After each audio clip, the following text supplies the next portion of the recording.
Hello my lovelies and welcome back to my channel.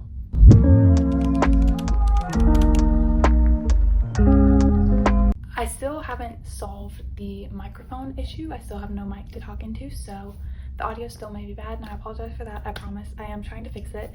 Hopefully I can fix that soon. But with that being said, today we're going to be doing an April reading wrap up of all the books that I read this month in April. Today when I'm filming this, it's currently April 29th, so technically I still have another day where I could finish a book, but I'm not going to. I just started reading He Who Drowned the World, which is the sequel to She Who Became the Sun, and that book is thick. It's around 500 pages, and I started it today. I'm not going to finish it tomorrow. I know I'm not, so I've decided I can go ahead and film this video to tell you the books that I did read. I finished 8 books in the month of March, which isn't bad, I guess, but it also isn't good for me personally. I was wanting to read more, but I got in somewhat of a slump this month, and I'll explain that to you in a bit, but you know, it is what it is. Sometimes that happens and it's okay. But I did read some really good books this month and I want to share them with you, so let's get into it.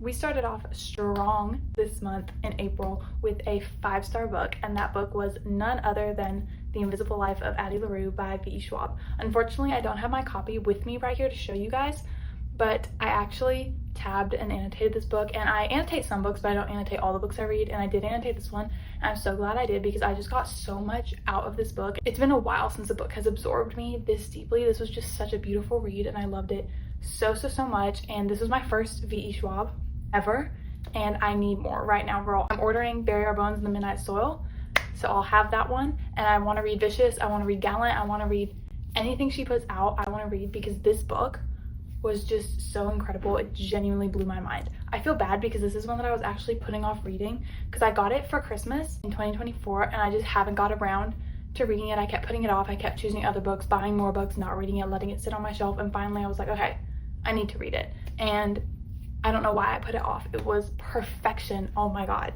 If you don't know the plot, essentially we follow our main character who is unhappy with her life. She feels like she doesn't have enough time to do anything. She feels like she's running out, and so she makes a deal with the devil to live forever. However, if you make a deal with the devil, you know there's always going to be a catch, and the catch is that nobody can remember her. She cannot leave a mark on anything. She can't tell anyone her name. She can't tell anyone her story, and as soon as she's out of people's sights, they forget her.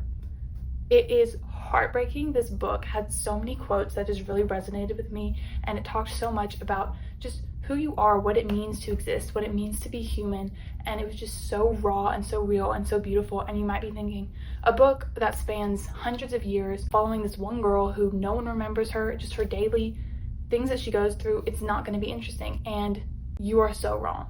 But I understand you because that's what I thought too. It's not true. This book was so captivating. It will have you so absorbed immediately as soon as you get into it. There is a romance in it also, and the romance is very sweet, and what I like about the romance in it is that, first of all, I say it's sweet, but it is also heart-shattering and will tug at your heartstrings. And oh my god, just thinking about the ending, this book makes me so emotional. But what I really liked about the romance in this book is that they didn't portray it as so perfect it was fake. This romance was raw and it was real, and they didn't always agree and they did argue, but you could still just see how much they cared for one another. And I think that's a really important side of relationships to show, because it's not always going to be perfect. And I think the author did a really great job. Like I said, I really need to read more of her work because this was so perfect. I understand the hype. I understand the hype now. Just everything about this book was wonderful. If you are a person who has ever had a feeling ever, if you're a person who has ever experienced any emotions ever, you need to read this book. I promise you, you will love it. I loved it. I loved it so much that it took me forever to finish. I loved this book so much. I read it so slowly and I savored every little piece of it. And it normally takes me about 3 days to read a book. This one took me a good bit longer, but it's okay because I loved it and I got so much out of it, and I'm really glad that I read it the way that I did. And I highly recommend, if there's one book you read from this video, make it be this one. It's so good. Now, after reading Addie LaRue, I was nervous because I didn't think anything else I read this month would top it, and I was right, nothing else did. But it kind of put me in this weird mood where I just wasn't so into reading because I felt like anything I picked up was just, it wasn't going to compare, and so I didn't really feel that pull of excitement to read anything else. But that being said, the next book I did manage to actually finish was The Handmaid's Tale. This is another one that's obviously very popular. You've heard of it. It's a TV show, I think, or a movie. I don't know. I haven't watched it. I gave this book 4 stars. Some of the things that took place in this book were just so timely, and it felt so much like a call out to current just political happenings in America here, and it was so important, I think, to read, and just so enlightening and really gives you a different perspective. There are definitely some parts of this book that are really heavy where I was actually listening to this one on an audiobook for certain parts, and there was some parts where I literally had to pause it and just like take a breather, like walk outside, because it was just so raw and emotional and painful and just really difficult at times to read. But I'm really glad that I did, because I do think I got a lot out of it. And I would recommend this book, but just know what you're getting yourself into. Read some trigger warnings. Know that this isn't just like a light little fun read. This is very heavy, but it was definitely a really good book. If you don't know the plot, The Handmaid's Tale, it takes place in this dystopian society following our main character, who is a handmaid, meaning she is still fertile and can have babies, which is rare these days. And so she is essentially used by the man of the house to just get pregnant and have his baby and give it to him and his wife. And it just kind of follows her story, and a lot of, like I said, a lot of really heavy, difficult things are going to happen in this book. I don't want to say I really enjoyed it, because I definitely didn't enjoy it. I don't think I felt terrible reading this book. I felt disgusted, but I do think it was a really great book, and I gave it 4 stars, and I would recommend, as long as you know what you're getting into. Then on a completely drastically different note, the next book I read was A Chill in the Flame by Piper CJ. This book, I've read The Night and Its Moon. I talked about that series in my last video, I think, and that's just a fantasy series, a sapphic fantasy series that I really did enjoy by Piper CJ. And now I read this one, which takes place in the same universe, but it doesn't have any of the same characters. It's like a different time period. I did not enjoy this book. I really didn't. It took me so long to finish this book. Genuinely, it took me so long. And it's because I just didn't want to read it. I just did not care about anything that happened. Like, it was just not meaningful to me at all. I gave this book 2 stars, but it just wasn't worth my time. Like, I feel like I could have DNF'd it, and I should have, maybe. I don't know. The plot of this book follows our main character, Ophir, who is a princess to the throne. She was the second princess, but now her sister has been brutally murdered in a very disgusting turn of events. And now she is next in line for the throne, but she's grieving her sister's loss, and she thinks it's her fault that her sister died, and she's also feeling so much anger towards these people who murdered her. And she ends up meeting these 2 other people who she kind of has a little thing going on with.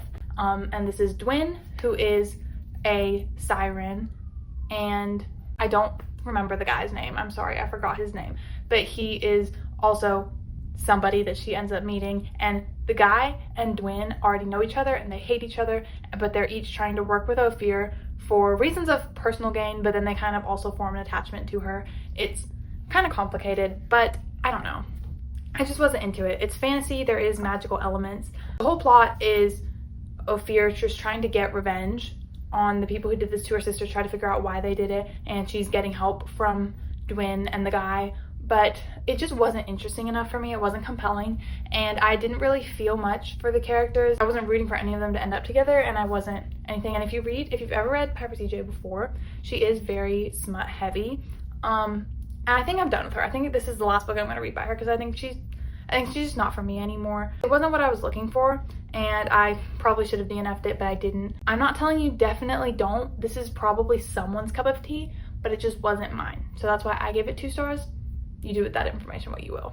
Next book I read, I'm really scared to talk about, because I'm worried that people are going to come at me, because this is a book that people really enjoy, and that is The Atlas 6. This book is so popular. I've seen it everywhere. I actually didn't go and pick out this book, because I don't think I ever would have read it of my own volition, but my mother bought me this book, and so I decided, okay, I'll read it just for you, Mom. I didn't like it. This is another one. Took me forever to finish, just because I was not into it at all. And I feel bad, because I think the plot could have been interesting. I think the characters had a lot of potential, but I just wasn't feeling it. I really wasn't. And it might have to do with the fact that I read Addie LaRue, and I don't think anything will compare, and I was still in that mindset. But this just fell flat for me. I gave it 2.75. Okay, I didn't give it like 1 star. We gave it credit. I do think the plot was interesting. And I did enjoy some of the characters, honestly. I just don't I didn't feel a compulsion to really care which direction things were going in. If you live under a rock and you don't know what this book is about, essentially we follow these 6 students who are just top of the bar. They're the best of their specialty, whatever it is, their magical ability. They are the absolute best, top tier, and the 6 best go to this super elite underground society sort of thing. But the catch is that only 5 of them will actually be initiated. So they have to spend a year together, taking classes, doing work, whatever it is they need to do together. They don't really know because they don't really explain it to them before they go. But they have to spend this year together, and then one of them will be eliminated and the other 5 will go on to be initiated into the group. Again, I think that's a cool premise, and I think it unfolded well, nicely. I thought it was interesting. I thought the magical system was interesting, but I just wasn't into it. I just couldn't get into it, and I'm sorry, but it kind of bored me. And for that reason, I'm gonna say no for me. If you're looking for something and you've heard good things from other people, by all means go read the book, but it just wasn't for me. Then finally, I got out of my slump with a good little palate cleanser book, and that is none other than Watch Me by Tahereh Mafi. Oh my goodness, I love Tahereh Mafi. Shatter Me was a series I read when I was in middle school. I read it the summer after my 6th grade year, so I would have just turned 12. That was one of the first books I read that were actual like YA books as opposed to like more middle grade books. That was kind of where I shifted, and because of that, it was so like nothing I'd ever read before, and it was so captivating and enthralling to me to read it. And I just loved the world, I loved the characters, I loved everything about Shatter Me. I was just so invested in that world, and I was so sad when I finished the series. And then now, years later, the reboot comes out.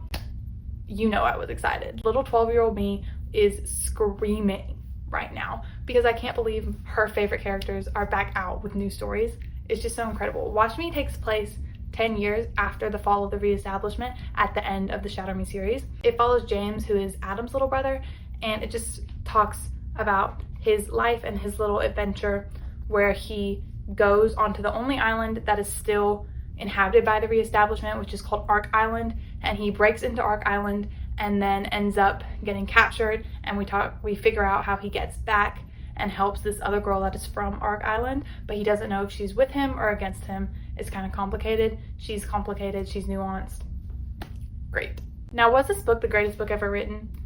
No, not by any means, but it was so nostalgic and it was such a good time, and I just loved these characters from Shatter Me, and I loved seeing them grow up, and oh my god, it was so incredible. It just really, I read it in one sitting, all 400 pages, one sitting, and I just loved it. I ate it up so much, and I gave it 4 stars. Like I said, it was just excellent. I don't know what else to say. I thought about making a video where I just did a review of Watch Me because I know it's very popular. Tahereh Mafi is very popular. I know that it's going to be a big thing. So if you guys want me to do a deep dive into the book and just do a review of Watch Me, talk about what I thought, I'll do that. Let me know. But yes, I would recommend. I thought it was great. Then we came in strong with another 5-star book, and that is By Any Other Name by Jodi Picoult. This is my first Jodi Picoult that I've ever read. Literally never picked up something by her before. She's very prolific. She writes a lot, and she's also very active on social media, and she's very political, and I just love her. I love everything she stands for, and I picked this book up. This book, it's historical fiction, and it follows Amelia Bassano, who was the first published female poet in England, and she is also, by some, presumed to be the author behind some of Shakespeare's most famous plays. And this book talks about her life story, and it talks about her writing Shakespeare's plays and what that meant for her at the time as a woman who couldn't have her voice out there any other way. And we also get flashes to present day in which her ancestor is kind of facing similar struggles to do with the patriarchy and with misogyny in the theater industry, and how she can't get her plays to be produced by anyone because they're written by a woman. This book talked about so many excellent things, and I'm so mad that I didn't have it because I should have annotated it. I really should have. There was just so many quotes in here that were so beautiful. And this book, it really touches on absolutely everything. It touches on feminism, obviously, is like the main theme, but it also delves into all sorts of other things. It delves into racism, it delves into classism, it delves into homophobia, it delves into love and loss and heartbreak, and just anything and everything you can think of. This book probably has it. It was just so beautiful, and this is not my normal type of book to give 5 stars, but it was genuinely incredible, and I highly recommend this if you are a history nerd or if you just care about reading something that's going to make you feel something, it's going to make you think a little bit. This is a good one. Like I said, I didn't annotate it, but I did dog ear one page because I had a quote I really liked, and I know you're going to come at me for dog earing it, but it's my book. I bought it, so it's okay, I promise. But I just wanted to read this for you real quick because I thought it was just very impactful, just so you can kind of see how Jodi's writing is. It said, "I am more than this. It does not matter what you see when you look at me, because you will never know me the way I know myself. And even if I'm the only person in the world with that knowledge, it does not make it any less real." I just think that's an incredible quote. Like, is that not? I don't know. I just think that's great. That really resonated with me. So anyways, I would highly, highly recommend this book if you want to pick it up, and I will definitely be reading more of Jodi Picoult. I have another one of her books, Keeping Faith, on my TBR, and I will be reading it soon. Love this book. Recommend. Now we reached the top of the hill where I read a really great book. Now obviously we're gonna go downhill. For some reason, I don't know, I'll read a good book and then I'll read one that I just don't like, and the one I didn't like is The Bone Witch. This is one that I just kind of picked up on a whim. I'd never actually heard of it. I was in Barnes & Noble quite a while ago. I've had this book for quite a while, and I thought the cover was really pretty. It's pretty. So I picked it up and then I let it sit and rot on my shelf. Whoopsies. But finally picked it up and I kind of regret it. Honestly, I really should have DNF'd it. I very rarely DNF books, and it scares me to DNF them because I'm like, I feel like I'm not giving it a fair chance. Like, what if it gets better? I don't know. But this one, it did not get better. I really didn't enjoy it. I gave it 1.75 stars. I was gonna only give it 1 star, but then I was like, okay, but it wasn't a bad book. It wasn't written bad. I just didn't enjoy it. And I don't know what it was. Maybe it's just coming off of the high of reading a really good book, but I could not for the life of me keep up with this book. Like, after every page, I was so bored and I just forgot everything I had read. Like, I couldn't recall a single thing that had just happened. I was reading it and it was just going in one side, out the other. I don't know what it was. I don't think it was actually the author's writing, because I don't think the writing was bad. I just literally could not get a grip on it and focus, lock in to understand what was happening in this book. I also think the way that the plot goes is kind of another thing that had me a little not too into it, because it's kind of more of it's fantasy, but instead of having like an actual like overlying plot to the book, it was more or less just kind of day by day type stuff. Like, it was just going through the course of her life, like, here's what happened, then this happened, then this happened, but there wasn't any sort of cohesiveness. There wasn't any sort of like protagonist or antagonist, and there wasn't any sort of plot line, any sort of climax, any sort of ending, any sort of resolution. It was just nothing. It was just things happening, and there happened to be magic. I don't know. I wasn't too into it. But if you're curious of what the plot is, it follows this girl. Her name is T. It might be pronounced Tia. I'm not sure, but I think it's pronounced T. And T is a bone witch. And she discovers this when she accidentally raises her brother from the dead. And that's what bone witches can do. They can raise things from the dead. But bone witches are frowned upon in society, so she is sent to live with this other bone witch named Michaela, and Michaela trains her basically to know how to use her powers. And that's essentially it. If there was more to it than that, I don't remember it. We get flashbacks, or flash forwards, I guess is the right way to say it, of T in the future talking to some sort of student. I don't know. There is a second book, I'm pretty sure, so I think maybe that will be a plot in the second book. I don't know. But I don't see how it could be, because there was no plot. Nothing happened. I'm telling you, it was just day to day. This is what happened today. This is what happened the next day. It felt like a TV show, like a series of episodes, as opposed to a movie, like one cohesive thing. It just wasn't. I don't know. I wasn't super into it. I wouldn't recommend. Sorry.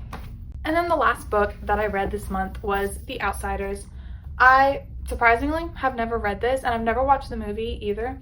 I will now, because I did enjoy the book. But yeah, I never read it for the first time, and I actually finished it today, like a couple hours ago. I really enjoyed it. I gave this 3.5 stars. I think everything about this book is really well done and very emotional. Again, I could definitely feel the burning in the back of my eyes reading this book, but I don't regret a second of it. I think this book was very wonderful. And isn't this edition just so pretty? Like, it's beautiful. Look at the inside. Isn't that so pretty? I think it's so pretty. I love it. Anyways, if you don't know the plot of The Outsiders, essentially we follow this little gang, or this group of boys, teen boys, young boys, who are all just kind of looking out for each other. They're friends. They're almost more like family, but they're kind of like hoodlums. They're kind of thugs on the street, and that's just kind of how they live, because they live in kind of the poorer side of the city.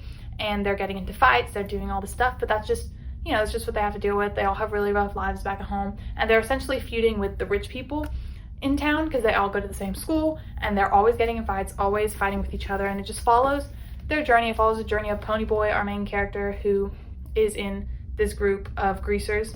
And yeah, it's really beautiful. It's a really great book, and I do recommend, definitely. It's a classic, I think. Would this be classified as a classic? I don't know. It's old, if that helps. Not that old, but this is a 50th anniversary edition, so, you know, old enough. But anyways, I did really enjoy this book, gave it 3.5 stars, would recommend. And that is a wrap up for all the books I read in April. Thank you so much for watching. If you have any ideas of videos that you would like to see, please comment below. And if you've read any of these books and you have any opinions you would like to share, let me know. It was really great talking to you guys this week, and I will see you next week with a new video. Bye.